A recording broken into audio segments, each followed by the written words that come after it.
Daybell property in Salem, Idaho is now the center of 3 death investigations.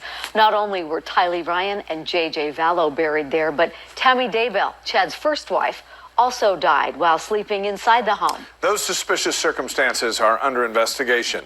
News specialist Garna Mejia looks into why an autopsy wasn't performed immediately after Tammy's death. Garna? Tammy Daybell died less than a month after the children were buried in her backyard. Her death was unexpected, but ultimately, no autopsy was performed. I just can't help but think that I want to know what happened to Tammy. Tammy Daybell's friends and family say she was healthy, training for a marathon. Her death was sudden and unexpected. What a complete waste of an amazing person. I mean, she truly was so awesome. Friends say Tammy's husband, Chad Daybell, declined to have an autopsy performed. Ultimately, the Fremont County coroner ruled her death of natural causes, according to her obituary. I actually went over to their house the morning Tammy died, and Chad, he didn't seem to have any emotion. It was very odd. Tammy was buried here in Springville, Utah, where she and Chad grew up. Sergeant Spencer Cannon shares that under Utah law, a case like Tammy's would have been referred to the state medical examiner's office. As the state code says, sudden death while in apparent good health is something that is automatically a case that is seen by the medical examiner in Utah.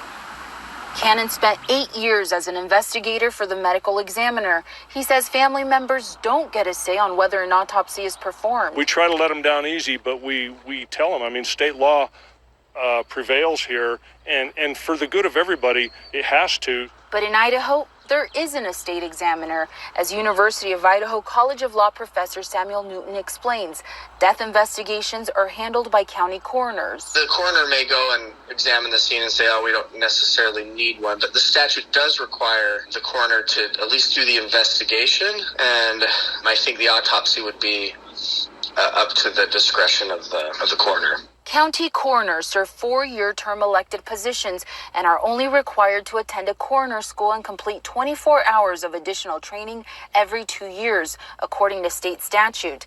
In rural communities like Fremont County, this is a part-time job. And resources are limited. For example, Fremont County, where Tammy died, has a budget of just over $37,000, including the coroner's salary. Neighboring Madison County listed about $20,000 for their budget. In comparison, Ada County, where Boise is located, has a budget of just over $3 million. Last December, deputies exhumed Tammy's remains for an autopsy. After determining her death was suspicious, Chad and Lori Vallow are linked to the investigation. That's what my mind keeps focusing on. I want justice for her. Fremont County's coroner is Brenda D. Her full-time job is as an EMT.